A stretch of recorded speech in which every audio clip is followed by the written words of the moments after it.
Le Seigneur soit avec vous. Et avec votre esprit. Évangile de Jésus-Christ selon Saint Jean.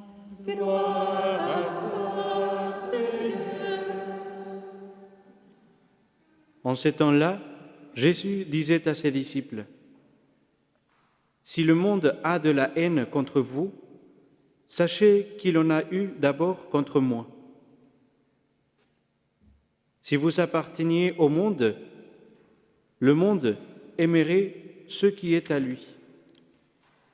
Mais vous n'appartenez pas au monde, puisque je vous ai choisi en vous prenant dans le monde. Voilà pourquoi le monde a de la haine contre vous. Rappelez-vous la parole que je vous ai dite. Un serviteur n'est pas plus grand que son maître. Si l'on m'a persécuté, on vous persécutera vous aussi. Si l'on a gardé ma parole, on gardera aussi la vôtre. Les gens que vous traîneront ainsi à cause de mon nom, parce qu'ils ne connaissent pas celui qui m'a envoyé. Les gens vous traîneront ainsi à cause de mon nom, parce qu'ils ne connaissent pas celui qui m'a envoyé. Acclamons la parole de Dieu. Louange à toi, Seigneur Jésus.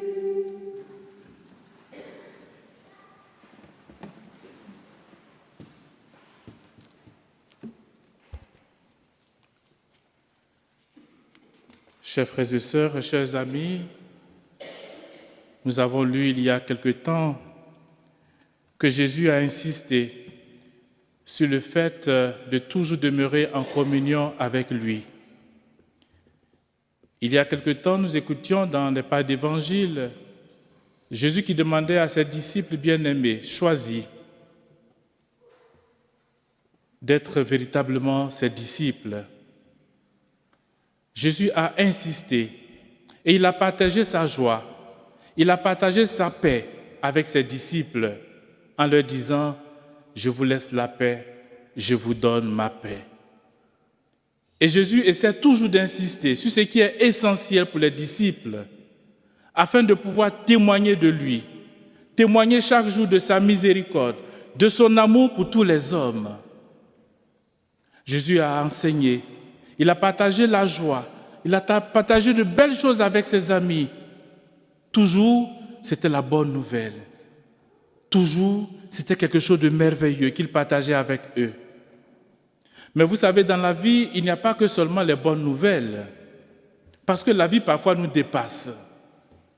Nous aimerions qu'il y ait toujours de bonnes nouvelles, de belles choses à partager, mais parfois la vie prend un choc. Parfois, il peut arriver des nouvelles qui nous bouleversent. Et c'est ce que Jésus annonce aujourd'hui à ses disciples. Le monde aura de la haine contre vous. Mais pourquoi cela? On aurait bien voulu partager de très bonnes choses avec Jésus. Mais malheureusement, il y a une nouvelle qui va choquer les disciples, la persécution. Voyez, et c'est ça la vie, chers amis. Il y a les bonnes nouvelles, mais aussi il y a de mauvaises nouvelles parfois qui arrivent. Et la preuve en est que quand quelqu'un arrive chez vous et vous dit, par exemple, voilà, j'ai deux nouvelles à t'annoncer, une bonne et une nouvelle. Par quoi vous commencez le plus souvent? La bonne. Parce qu'on veut toujours qu'il y ait une bonne nouvelle, même s'il y aura une mauvaise nouvelle après, mais la bonne nouvelle va nous donner une certaine tranquillité, une certaine paix. Donc on dit, donne la bonne d'abord. Après, la mauvaise, on va s'en charger. Mais les disciples sont choqués aujourd'hui parce que Jésus leur annonce quelque chose de bouleversant. Le monde aura de la haine contre vous, la persécution. Il y a quelque chose en nous, chers amis, que le monde n'aura jamais. La joie d'être avec Jésus, la joie d'être chrétien. Pour cela, le monde va toujours nous détester. Et je vous en prie, chers amis, je nous en supplie, ne laissez personne enlever en vous ce que Dieu a déposé. Ce que Dieu a déposé dans votre vie, dans votre cœur, ne laissez personne vous l'enlever. La joie d'être chrétien, la joie d'être disciple du Christ. Et Jésus l'a dit, je vous donne ma joie. Et cette joie, personne ne pourra vous l'enlever. Ne laissez personne vous enlever votre état de chrétien, d'être disciple du Christ. Il aura les persécutions. Le monde aura toujours de la haine contre vous. Parce que le monde cherche quelque chose en nous que le monde n'a pas. Et le monde n'aura jamais cela.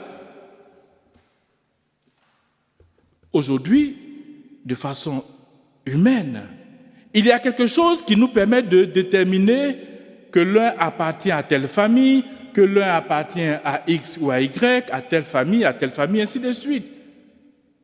C'est ce qu'on appelle la génétique. Pour savoir quelle personne, voilà, compte tenu de sa couleur, de sa peau, de ceci, de cela, de ses yeux rouges, bruns, ainsi de suite, de ses longs cheveux, pour ceux qui en ont. Mais ce n'est pas bien grave, ça c'est la génétique. Mais nous les chrétiens, les amis, notre mère l'Église a déposé en chacun de nous une génétique spirituelle que le monde n'a pas. Et pour cela, nous allons parfois souffrir. Parce que la tendance aujourd'hui, et le monde veut nous inculquer cela, c'est que les chrétiens, l'Église et Dieu suivent la tendance du monde. Mais ça ne peut jamais arriver. Cela ne sera jamais possible. C'est plutôt le monde qui doit suivre la tendance de Dieu et non pas le contraire. Et pour cela, nous serons toujours détestés. Nous serons toujours détestés par le monde. Et saint Irénée le dit si bien, Dieu n'a besoin de rien. Dieu n'a besoin de rien. Mais c'est l'homme qui a besoin d'être toujours en communion avec Dieu. Chers amis, pensons un peu à notre humanité. Et c'est sûr et certain que sur cette planète, il y a des chrétiens qui souffrent par rapport à leur appartenance à Jésus.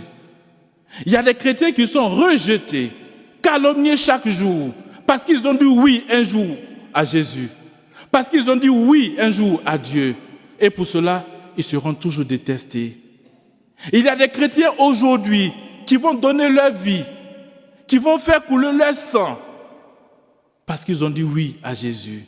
Le martyr. Depuis les premiers siècles de l'Église jusqu'à aujourd'hui, les chrétiens sont détestés, châtiés, mis à mort à cause de leur foi. Certainement que le monde occidental ne connaît pas véritablement ce qu'on appelle la persécution. Mais il y a une autre façon d'être persécuté, et cela se passe même dans nos différentes familles parfois, d'être rejeté parce que nous choisissons le baptême, parce que nous choisissons l'Église. Nous serons toujours détestés. Chers amis, je voudrais qu'aujourd'hui, nous puissions penser à un chrétien détesté à cause de sa foi. Que nous puissions aujourd'hui nous souvenir d'un seul chrétien qui a versé son sang pour garder cette foi, pour dire « Je suis disciple du Christ et je suis heureux d'être chrétien. Voilà ma foi, voilà le témoignage. » Mais on ne donne pas le témoignage comme ça, les amis. C'est trop facile. De dire « je suis témoin de Jésus », c'est trop facile. Pour témoigner de Jésus, il faut le connaître. Ça, c'est l'élément essentiel. Si vous ne connaissez pas quelqu'un, vous ne pouvez pas le défendre.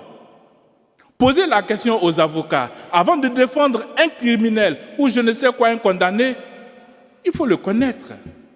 Comment se sont passés les événements? Il faut bien le connaître pour pouvoir le défendre.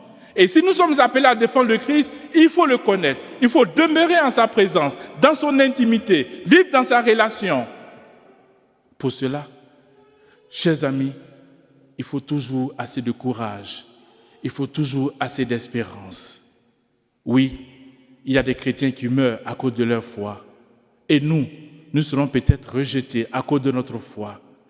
Et demandons tout simplement la grâce au Seigneur, en ce jour, de soutenir et d'encourager par nos prières tous les chrétiens rejetés, tous les chrétiens détestés, tous les chrétiens mis à mort à cause de leur foi. Et cette foi, nous la partageons chaque jour ensemble. Que le Christ vienne à notre secours. Que la Vierge Marie, Notre-Dame du Lot, nous soutienne dans notre foi. Elle qui a toujours cru en son Fils et en qui nous aussi, en tant que chrétiens, en tant que disciples du Christ, nous croyons. Chers amis, je vous pose la question suivante et répondez-moi franchement. Est-ce que vous croyez au Christ?